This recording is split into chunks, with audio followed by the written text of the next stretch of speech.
starts now.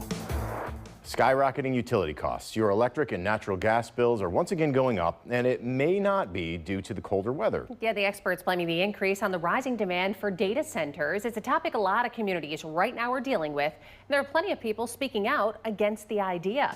Utility costs, the big story today. Winter season's here, meaning more people are turning up their heat to stay warm. However, for some, the cold weather is a death sentence. According to researchers at Mass General Brigham, temperature-related deaths are on the rise in the United States. They found over the last 25 years, more than 69,000 people have died because of the heat or the cold. The most at risk are elderly. Now, about a third of the deaths were heat-related and 2/3 were cold-related. Scientists say heat-related deaths are rising due to climate change. And this comes as a new analysis shows more people are actually struggling to pay their utility bills. Now, the past due balances to utility companies jumped nearly 10% annually between April to June in the periods of 2024 and 2025. That's according to the Century Foundation. The increase has overlapped with a 12% jump in monthly energy bills during that same period. The price of electricity is rising. Your bills could be going up due to data centers. The U.S. Energy Information Administration says nationwide, residential utility bills increased by 6% in the last year, and AI is to blame. Prices jumped by 13%. In Virginia, 16% in Illinois, and 12% right here in Ohio. The administration says homes by data centers are seeing the increase as aging power grids try to keep up with the increased energy usage. Meanwhile, some utility companies like FirstEnergy are upgrading the grids before data centers move in so they can handle an increased demand for power. Last month, a spokesperson for FirstEnergy said, in those cases, the upgrades benefit surrounding customers, not just data centers, so they will share some of the cost.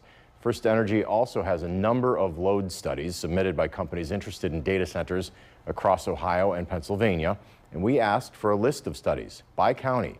That request was denied today. FirstEnergy cited non-disclosure agreements with the companies. Now, right now, data center construction is booming with more than 4,200 facilities being built across the country. Let's take a look. We have a map for you, a little bit of a visual to show you just how many data centers are running or expected to be up and running soon in each state. Now, you can see Texas, California, and Virginia, they actually have the largest number of data centers right now. It's a little bit difficult to see, but there are more than 400 in Texas alone. Now, in Ohio, there are 202 data centers across the state. 129 of those facilities are located in the Columbus area. We're going to zoom in for you here. That's actually followed by 24 in Cleveland and 21 in Cincinnati. Now, if we look at our area of Northwest Ohio, the map shows 3 data centers, one of which includes the Meta building that's going up right now on Middleton Pike in Wood County.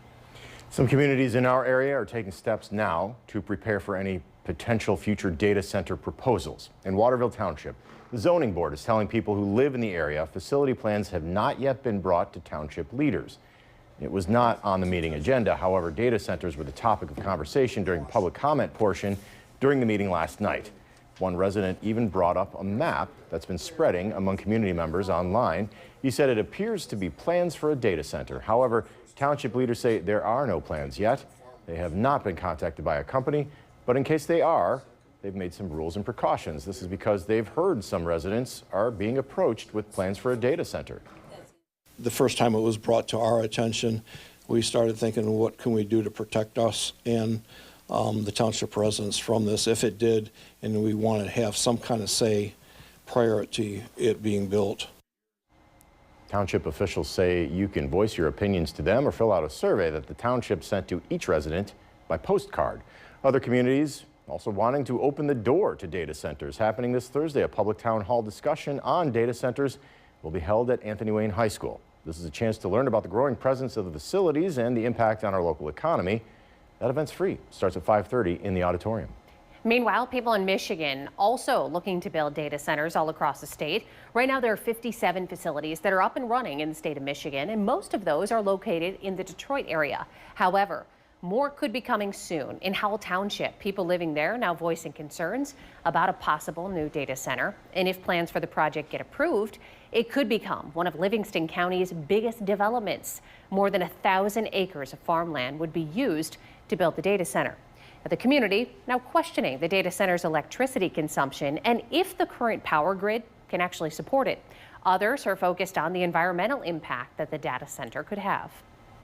Before there's any county board meeting or before there's any township board meeting, let's take those fears and concerns, get them to the board, and then look at, is it something that could be protected so that the community is protected?